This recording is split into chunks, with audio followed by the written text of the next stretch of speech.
మొత్తానికి గొర్రెల పంపిణీని స్కామ్ గా తేల్చింది ఏసీబీ. 700 కోట్ల రూపాయల అవినీతి జరిగినట్లు క్లారిటీ ఇచ్చింది. ఇప్పటివరకు 10 మందిని అరెస్ట్ చేసింది ఏసీబీ.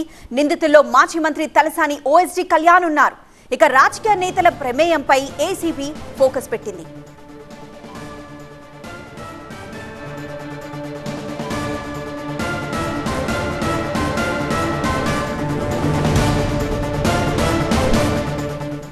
గొర్రెల పంపిణీని స్కామ్ గా తేల్చింది ఏసీబీ.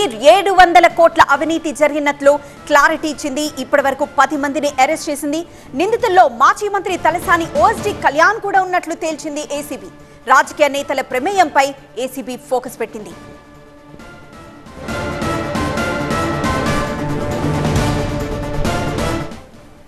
మా బ్యూరో చీఫ్ విజయ్ మరింత సమాచారం అందిస్తారు. విజయ్, రాజకీయ నేతల ప్రమేయంపై కూడా ఏసీబీ ఫోకస్ చేసినట్లు తెలుస్తోంది. ఎవరెవరి పేర్లు దీనిలో వినిపిస్తున్నాయి?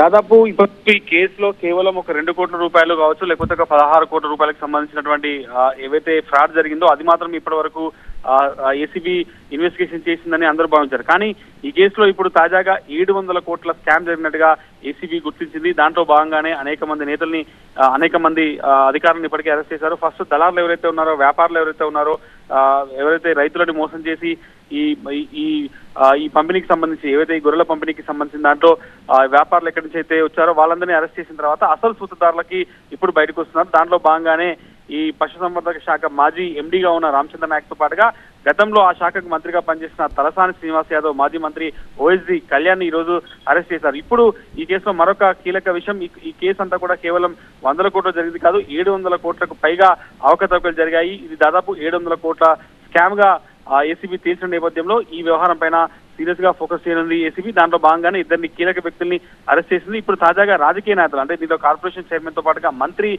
ప్రమేయం ఏమైనా ఉందా అన్న దానిపైన ఇన్వెస్టిగేషన్ ఏసీబీ చేయనుంది. దాంట్లో భాగంగా ఈ కేసులో ఓఎస్డీ కళ్యాణ్ ఎవరైతే ఏసీబీకి స్టేట్మెంట్ ఇచ్చారో ఆయన స్టేట్మెంట్ ఆధారంగా రాజకీయ నాయకుల ప్రమేయం, వాళ్ళ పాత్ర పైన కూడా కీలకమైన విచారణ జరిగే అవకాశం ఉంది. కేసులో ఇది కీలక పరిణామంగా చెప్పుకోవచ్చు. ఇప్పటి వరకు 10 మంది అరెస్ట్ అయ్యారు. కానీ 700 కోట్ల స్కామ్ అనేది చాలా కీలక విషయం కాబట్టి 700 కోట్ల స్కామ్ రాష్ట్ర ప్రభుత్వానికి ఆదాయానికి గండి కలిగేలా ఈ వ్యవహరించిన తీరు పైన ఏసీబీ పూర్తి స్థాయిలో దర్యాప్తు చేయనుంది. ఇప్పుడు ప్రస్తుతం 10 మంది అరెస్ట్ అయ్యారు. ఆ తర్వాత రాజకీయ నాయకుల ప్రమేయం పైన కూడా ఏసీబీ ఫోకస్ చేసే అవకాశం అయితే కనిపిస్తుంది.